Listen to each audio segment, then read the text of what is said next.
Saudara Panglima Komando Armada 3 Laksamana Muda TNI Rahmat Jayadi memimpin langsung latihan operasi pertahanan pantai dan geladi tugas tempur kapal L3 tahun 2023 di perairan Sele, perairan Sorong, dan Samudra Pasifik.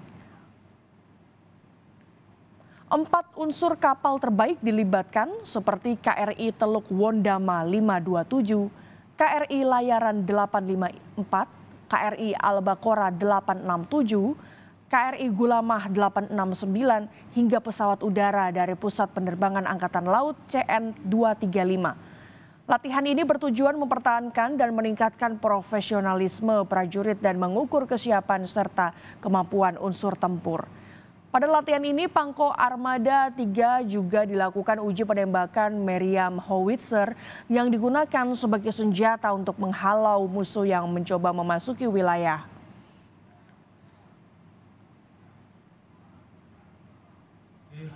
Pertahanan pantai ini kita lakukan tentunya untuk mengasah kemampuan dari Angkatan Laut, terutama Armada 3, kemampuan mereka untuk melaksanakan operasi pertahanan pantai. Ini pun bagian dari kesiapan kita untuk melaksanakan latihan Armada Jaya yang sebentar lagi bulan Juni. Kemudian disambung bulan Juli Agustus kita akan melaksanakan latihan gabungan TNI.